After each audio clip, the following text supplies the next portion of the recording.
So everyone, welcome to this lecture. I'm very glad that you are here. We stopped last time on this slide when we were talking about an extended diglossia. Let me remind you that narrow diglossia was the term originally coined by Charles Ferguson, who claimed that the low language and the high language were supposed to be related to each other genetically, right?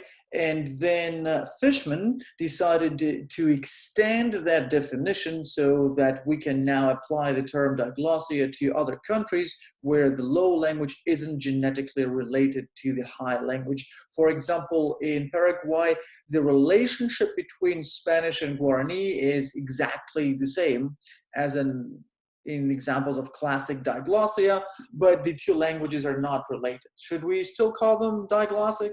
We probably could. Now, there's another term that I want you guys to keep in mind. I'm going to go back a few slides, and remember there were 5 criteria for diglossia. So let me quickly go over them because it's important for my next point. So number 1, persistency. Well, it's a small group. Would you guys mind unmuting and telling us what persistency refers to?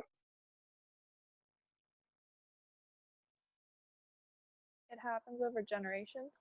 Exactly. So that means that diglossia that situation is stable. It can exist for a very long time. Number 2, functional distribution. And in your own words, would you mind explaining this to us? So somebody please unmute yourself and tell us what functional distribution is. Using your own words, we don't need an official scientific explanation there.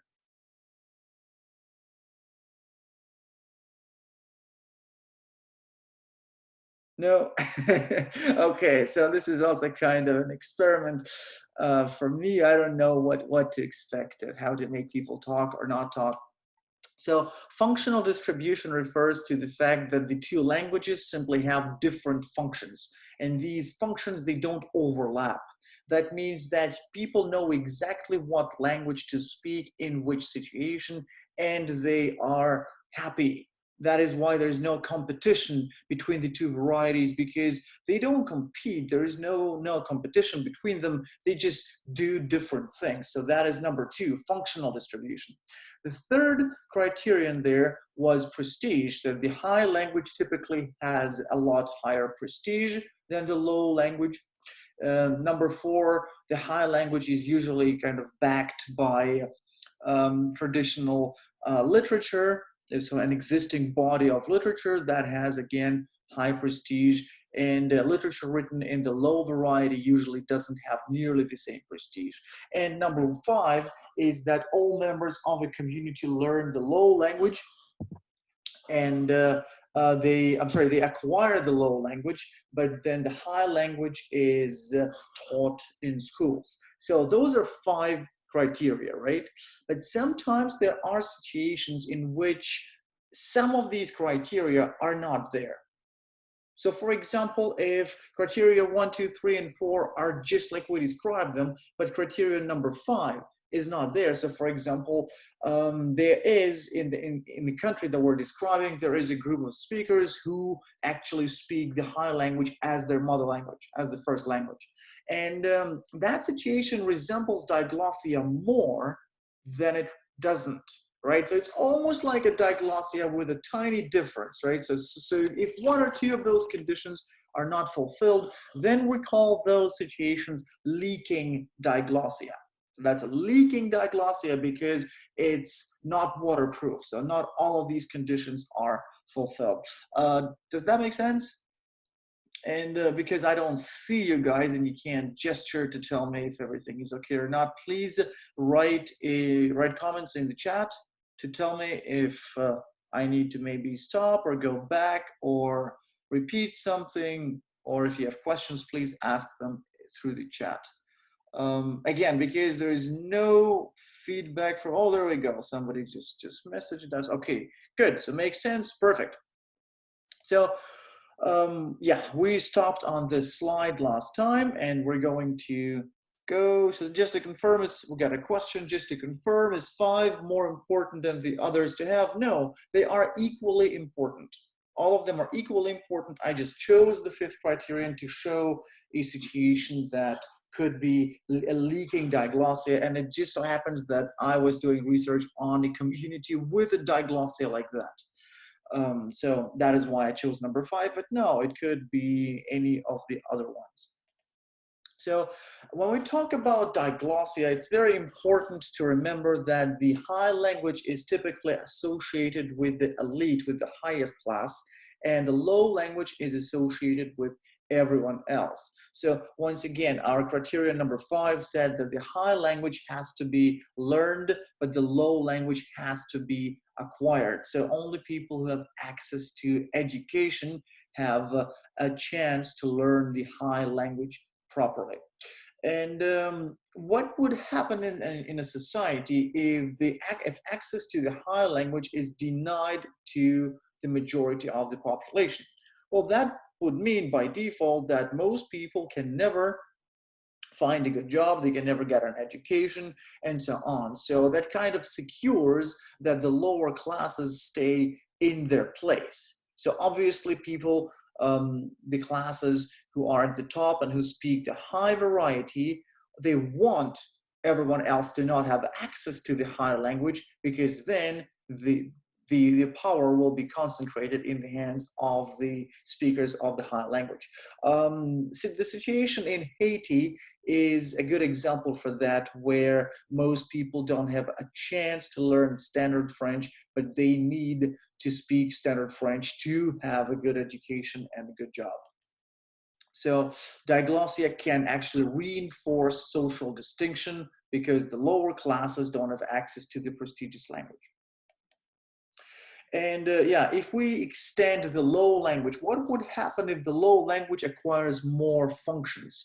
Well, that would actually be a threat to the existing power structure, because of course the speakers of the high variety don't want anybody else to, well, they don't want to share the power with anyone else. Has that happened historically when the low language has been extended and has kind of absorbed the high language or drove the high language out? Yes, that has certainly happened before. And we got a question: does this result in an aspirational high variety? Oh yes, that is a very good question. So basically, and the person who asked the question clarified it, fake it till you make it. Yes, absolutely. Because the high language has a high prestige, most speakers who don't have a good command of that language will still try to speak it, but of course they will be using a lot of elements from the low language. And we're going to see a bunch of examples on the following slides. So Mickey, that is an excellent question. Thank you. So when we have a society where two languages exist side by side, so the high language is in constant contact with the low language because they exist in the same society, they're just used for different purposes. That results in a lot of lexical items from the high language leaking or being borrowed into the low language, simply because they are more prestigious. So words from the high language are more prestigious. And as a result, we have a whole lot of vocabulary that comes to the low language from the high language. And English is actually, believe it or not, is an example for that. So you might remember that starting in 1066 and up until the end of the 14th century, French was the official language of England. So for just under 300 years, French was the language of the nobility, of the court system, of literature, and so on and so forth. And only about 2 or 3% of all people in England at the time spoke French. So 97 or 98% didn't speak French, but still, they recognized the high prestige that French had, and of course, French words were borrowed into English. And that is why we have specific words that they're not consistent if we compare them to the other Germanic languages. So take a look at this chart here. On the left, you see the animals, what the names are. And then you see that the animals have Anglo-Saxon names, right? So ox, sheep, calf, pig, and so on. If you compare these words for animals with other Germanic languages, they will be somewhat similar. At the same time, you see that the word actually in other Germanic languages, the word for meat of that animal derives from the name of the animal.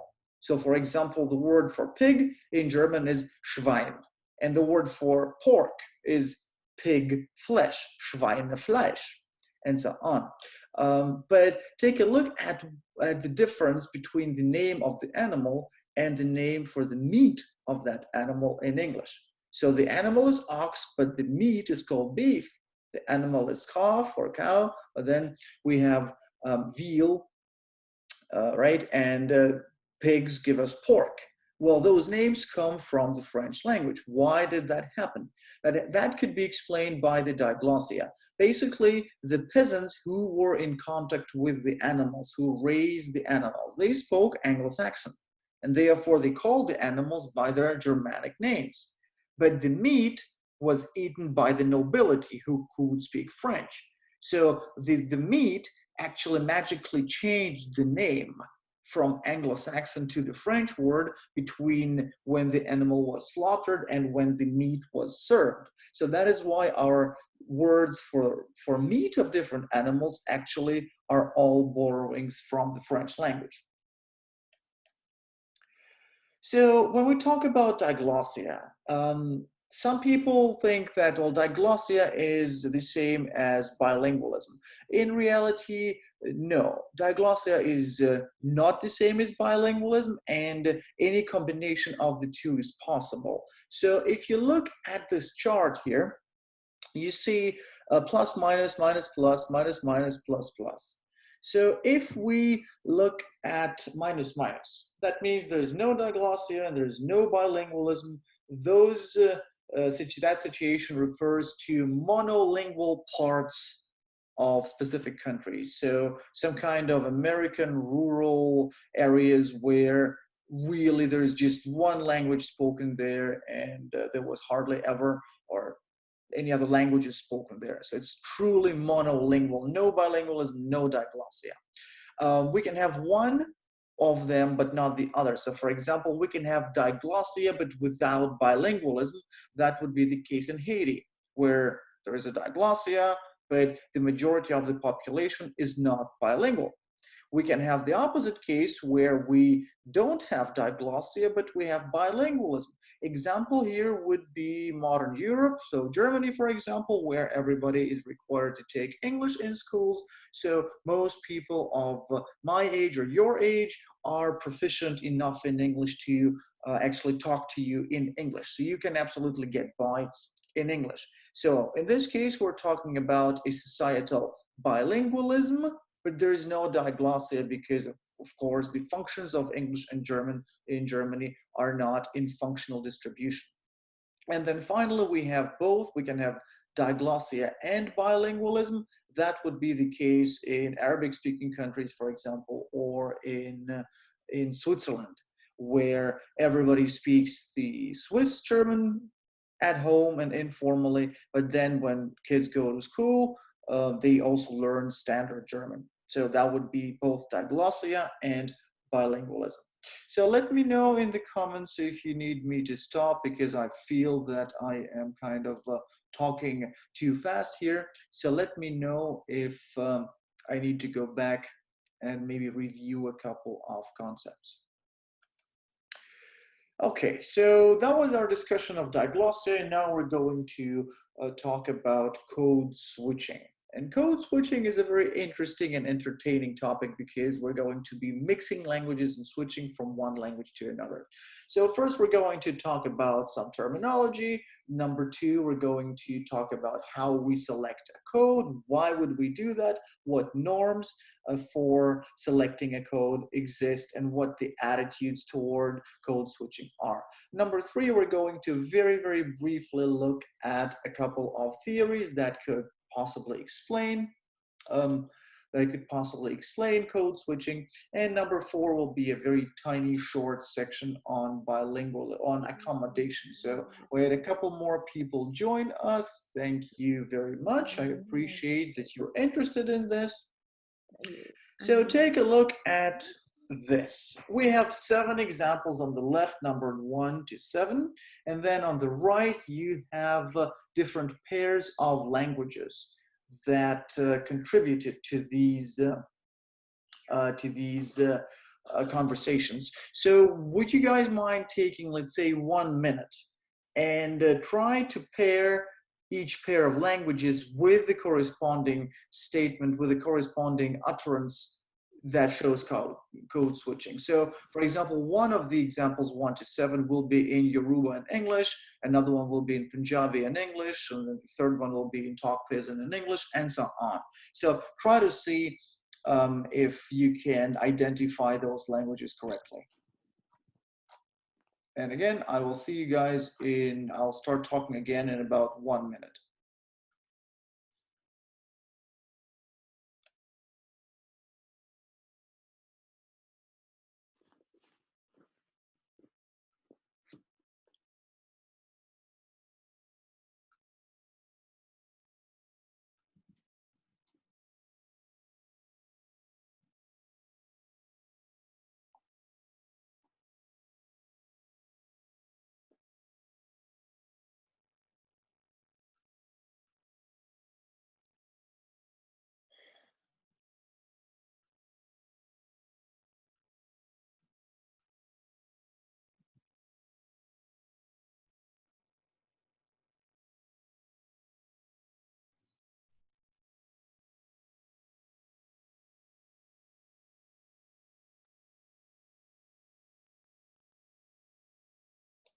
All right, so let's take a look.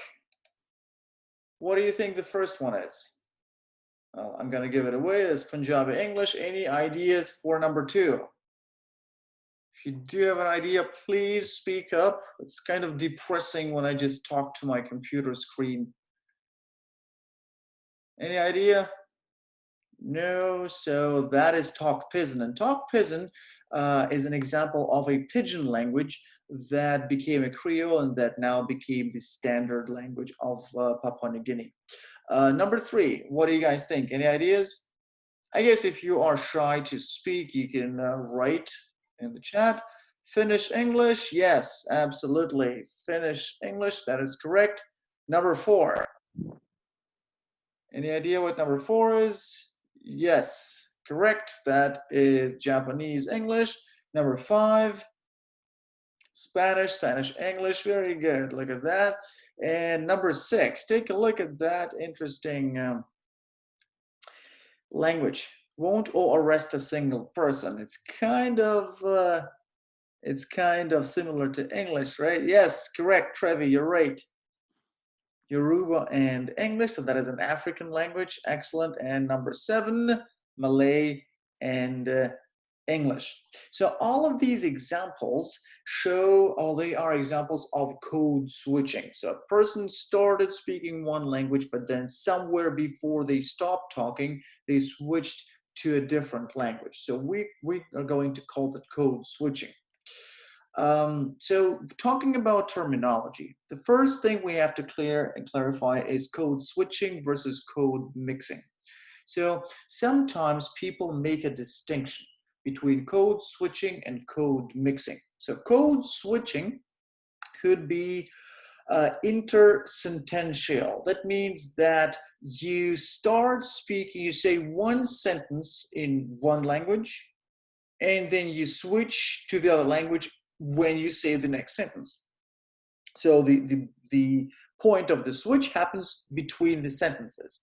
Alternatively, it could be that your sentence has multiple clauses, and one clause has one language, but then the second clause has another language. So that would also work for code switching. Now, code mixing would refer to a speaker changing the language within the same sentence or clause. Take a look at this specific example. I witnessed it. It was produced by one of my relatives, a German-speaking person here in Canada, and the sentence was, Die Kau ist über den Fence gejumpt. So here we see that the speaker switched between English and German actually 1, 2, 3 times and produced things that don't exist in English or in German, so gejumped and so on. So that is an example of code mixing. Or the last bullet point there, and actually let me try this feature. So elastic, when I came to Canada, I was learning English, and I would ask, well, what's an elastic? And then I was staying with my German-speaking relatives, so they explained it to me. Well, elastic is ziehable. So the code switching here took place in the middle of a word, because this is the German part of a word, and this is an English suffix. So in this case, code switching took place within one word. We got a question, would pigeons be considered languages made out of code mixing? No, pigeons are languages that are created very quickly for communication, and pigeons are created using rules. They're not just random switches from one language into the other. But the reason why somebody might think that is because for pigeons, it is usually the prestigious language that gives the vocabulary, but the indigenous language that gives us the syntax. So it looks like they took a language in the indigenous language and switched with English, no, or whatever other language is. So no, pigeons are not code mixing. They are an entirely different. All right, I think someone is trying to say something, so I missed that. Would you mind repeating that? No, I guess we're probably not supposed to hear that in the first place. Okay. So another question, is it intrasentential or intersentential which the switching between sentences occur? Okay, so intersentential, right here, intersentential is between sentences. So sentence 1 is in English, sentence 2 is in German. Intrasentential means within, inside. So think about it like this. International travel, you travel between different countries. So the switch in intersentential code switching, the switch takes place between different sentences. But intrasentential, the switch occurs within the same sentence. So the example that you see here is clearly an intrasentential code switching.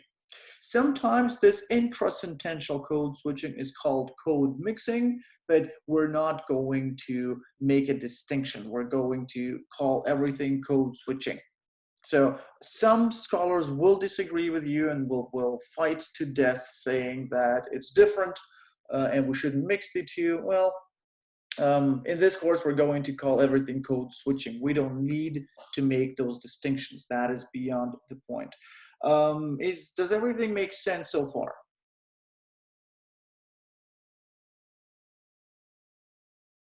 Miss, wonderful. Thank you. So code switching can be of several different kinds, and I'm going to talk a lot about what kinds of code switching there are.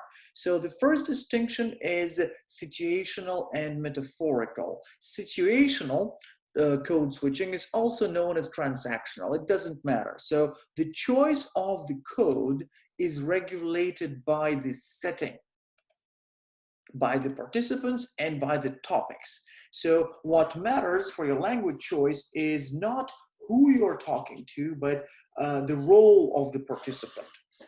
So let's say if you're talking to your brother who is working at a bank and you're talking on a financial topic in a multilingual country where there is one language reserved for such conversations, then you would switch to the more formal language in that situation, even if you would normally talk to your brother or a member of your family using the other language. So that means that if situational and social factors are known, we can kind of predict the switch. We will know what switch will take from which language into which, and you will see what I mean on the next couple of slides.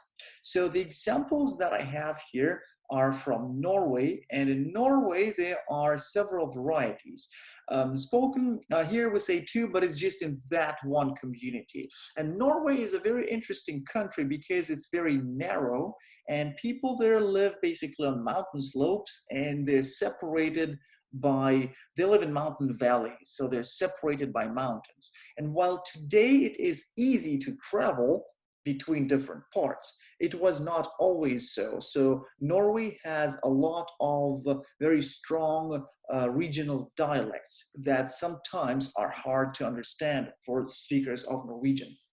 So in this particular society that we're going to look at, we're going to look at the village of Hemnesberget. You'll see a map on the next slide. There are two varieties, Bokmål and Rannemal. So Bokmål is the book language or the standard language, and Rannemal is the local colloquial variety. We know that in that society, informal conversations are conducted in Rannemal. So when you talk to your brother or to your friend on an informal topic, you are using the informal variety. That is what is expected. But when you conduct business, you're expected to use the standard language, the formal variety for those situations.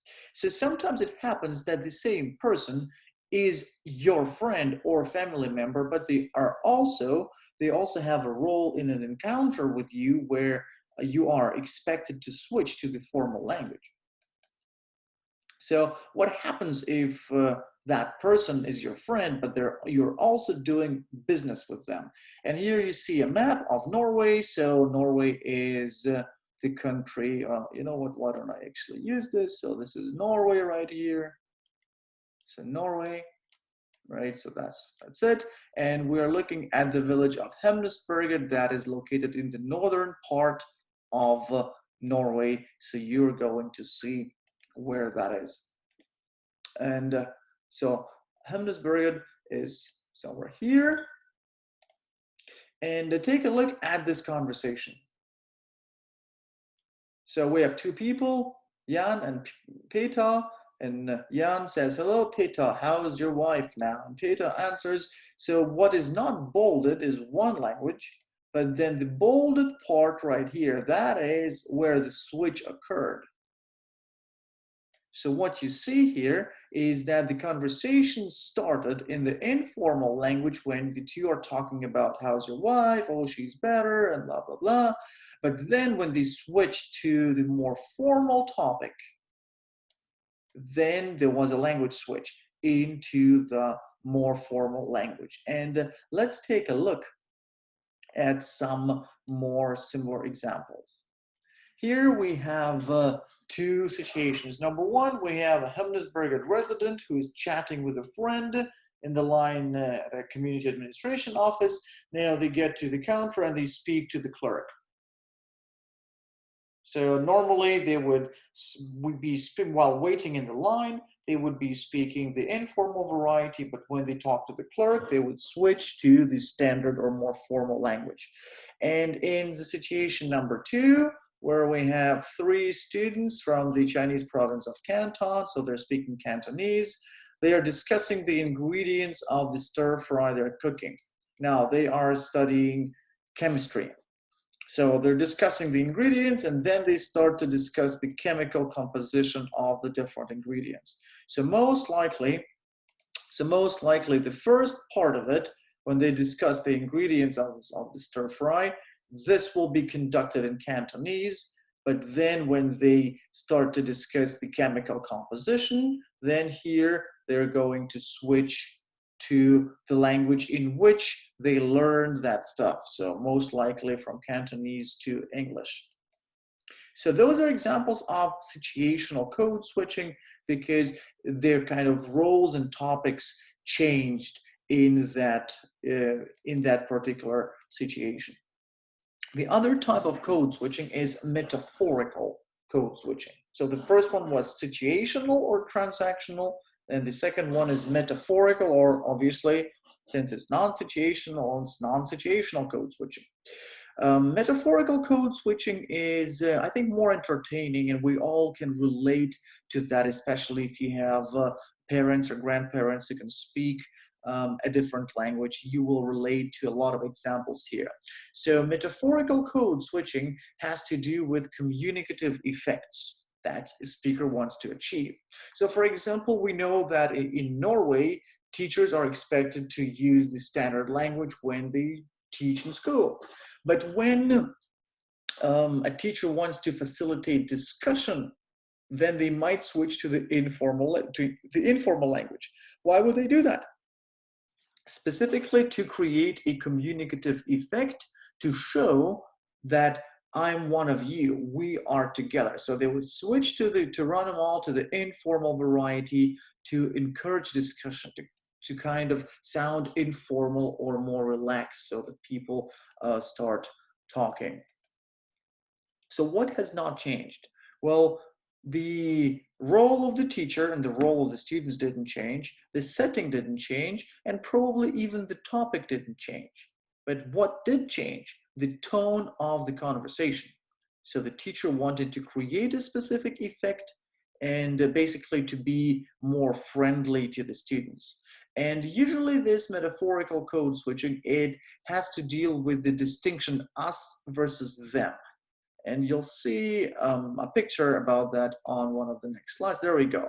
So normally this distinction has to do with the us versus them distinction that is also connected to, oh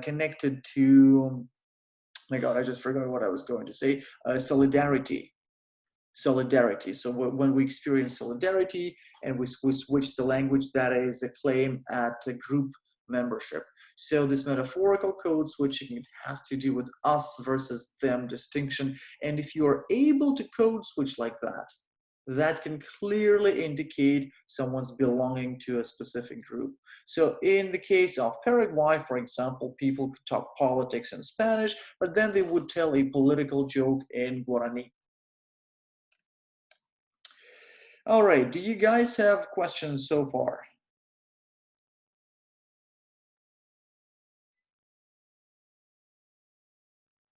I am waiting. All good? No? All right, perfect, thank you. So when we select a code, that is usually quite a difficult task because it can be, whichever language we choose, can be a conversational strategy. And the language that we choose will speak volumes about us, about our identity, and also how much power we have. An ability to switch to the more prestigious language can be a significant source of power. And why would people do that? So we can switch to either the high language or the low language as a tool to express solidarity or maybe cultural distance. So for example, somebody doesn't want to be associated with the low classes and they immediately switch to the more formal variety. That could be a sign of totalitarianism. What was the word? Anyway, when people think that they are better than the rest of the population, right? So we can switch to either the more formal or the less formal language to stress solidarity or maybe a lack of solidarity or maybe cultural distance. So if somebody can control the same pair of languages as you, they might want to switch to that other language just to show you that there is that cultural similarity, or maybe vice versa. So if you go to Quebec and you start speaking English to a random person on the street, they might not want to respond in English to you because of the perceived cultural distance. At the same time, if you hear that some people are speaking a language in which you're proficient, or maybe it's easier for them to speak that language, you yourself might also switch to that language to accommodate to listeners. And very often people kind of play this game when somebody controls the second language to a better degree than the other person. And sometimes they see that their conversational partner is struggling to say something in that language, but still the original speaker, the first speaker, will insist on using the other language, and that can be a source of psychological power. of power and certainly a psychological advantage. For example, if we talk about Switzerland, the Swiss are very often have experiencing a feeling of kind of inferiority when they speak to Germans from Germany, because Germans speak more or less standard German, but for the Swiss, it's not their first language. So when they, especially when they are in a verbal argument with somebody who speaks very good standard German, it gives them this fake false sense of inferiority. And of course, that can be used by both sides to their advantage. So we can switch to a language to express solidarity, maybe social distance, cultural distance, or to accommodate to listeners. Now, very often our choice of a code is subconscious. And very often bilinguals are not aware that they just switch to another language, or maybe they use the word from the other language, but they are not aware of it. So when we use code switching could be a major political expression. So when you want to assert a specific right or to resist some other power. So for example, in Wales, right? So a part of the UK, there are some people who speak just enough Welsh to annoy the English speakers. And basically, by speaking Welsh, even if they don't speak it fluently, they are showing their unwillingness to accept the rule of England over the rest of the UK. Also, we can claim a political identity or maybe express solidarity. So if somebody comes to Ontario and insists on speaking French, well, that is a major political expression of political views or their identity. If somebody speaks Welsh in Wales, Russian and Ukrainian are other good examples. They are languages that are similar and they're somewhat mutually understandable to some degree. And very often speakers who can speak Ukrainian, for example, not as good as they can speak Russian, will not want to switch to the other language and vice versa. So whichever language you choose in a specific setting can be a major expression of someone's political views. So code switching can also express solidarity. And it is known that features of a specific ethnic variety are often used by people who do not belong to that specific ethnicity just to show solidarity with the speakers of that group. So for example, in Britain, there are cases of or how should I say it, British-born white youth who speak Caribbean Creoles fluently because of uh, of their solidarity with the speakers of those Creoles. So, and also if we have a family, let's say a couple who speaks a Creole, let's say they come from Jamaica and they speak an English-based Creole, they come to the UK and they try to assimilate, so their English is converging with standard English. But then they have a child, and when the child grows up, they speak a version of English that is more similar to the Creole, that resembles the Creole more than the speech of the parents. And that is called recreolization. And features of those recreolized varieties are often picked up by non-Caribbean youth who are born in Britain. So there are white British kids who speak a Caribbean Creole fluently because they want to express solidarity with the speakers of that Creole and actually to express their dissatisfaction with the mainstream society. Puerto Rican community in New York simply has been studied extensively. That is why we're talking about it. Obviously, they speak Spanish, but we'll have a lot more examples from that community. Take a look at this passage here.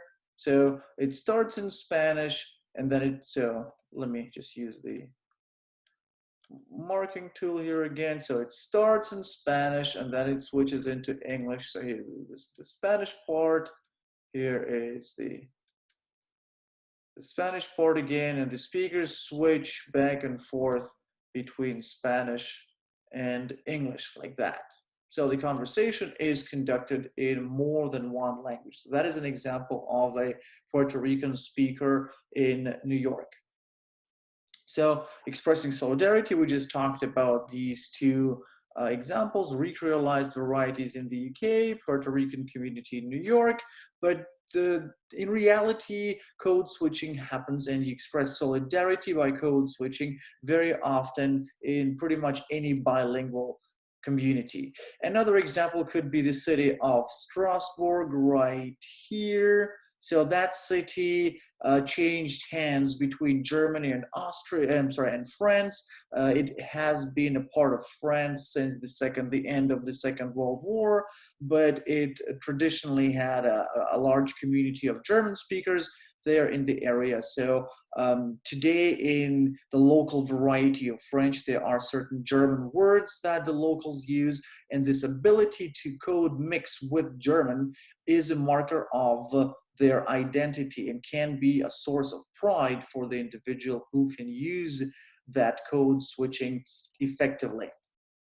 Um, Another example of systematic studies of code switching is a study, as you can see, conducted in 2005, a study of high school, so Dominican American high school students in Rhode Island. And when these people, so when Dominican American kids come to that school in the US, they have to negotiate their identity, what group they kind of identify with. And they are torn between the linguistic identity, which is Hispanic because of the language, and the ethnic identity, which would be tending toward more toward African American students. And what happens at the end? They negotiate their identity by developing a unique code that includes specific the alternation of forms showing the Dominican American identity. So again, this is an example of our language showing, expressing our identity, and what a powerful tool that is. So at the end, they settle for the Spanish ethno-linguistic identity. They do speak Spanish, but also with the code switching to American dialects. So now the speech is indexed by shifting uses of Spanish, of Caribbean Spanish, and of African American vernacular English, as well as other non-standard varieties here. So in this case, they are mixing different versions of Spanish and African American vernacular English, and of course, standard English. Let me see what is there. So we're right here expressing identity. Let's do one more slide and then that will be the end of it. So very often bilinguals take a great pride in the ability to code switch, and people kind of try to show off that they can control the other language. And here, by showing off, I don't mean it in a negative sense. It is a claim at solidarity. Somebody wants to stress their cultural belonging to a specific group or so. Now, code switching is possible even if speakers have very limited abilities in the other language, and that can be tag switching. So tags are those little words or phrases that you put at the end of a sentence. So in German, it could be nicht wahr. In Russian, it is хорошо. It means good. So you can hang it on to pretty much any sentence. And that shows that you can control the other language. And we got a question here or a comment. I'm guessing this isn't perceived as a good thing by the purists of either language all the time. Mickey, you're absolutely correct, and we will have a slide about that. There are some ridiculous situations with people those situations feature people who refuse to code switch and who don't let anyone code switch when they're speaking to them. So yes, the attitudes toward code switching can be very negative. So we were talking about how people can code switch with knowing very, very little of the other language. So tags would be one way. So interjections, ouch, oh yeah, things like that. So aua would be ouch in German, or ai would be ouch in Russian. So you can use tags. You can use interjections to show the other person that you also control the other language, or sentence fillers that we insert in the middle of a sentence that usually show your attitude or emotional response. So in German, we often say also. In Russian, you say tak. and so on and so forth. So someone doesn't have to speak the second language fluently to be able to code switch and to show to their interlocutor that they have that ability. So we are right here expressing identity. I suggest that we stop here at this point, and we'll continue from the next slide on Tuesday. Do you guys have any questions?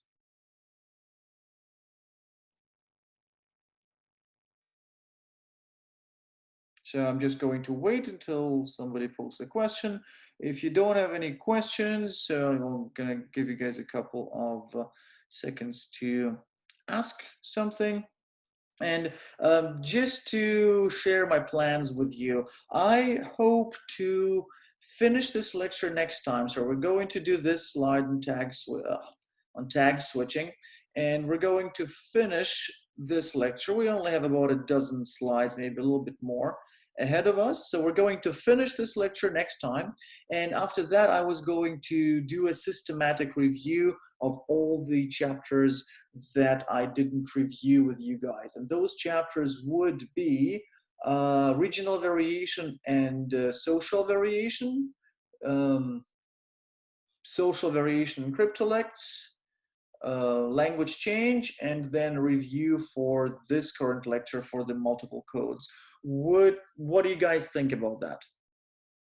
So we have a question from Joyce. For our final exam, do we have more time to do it? You don't have more time to do it, but you have less to do.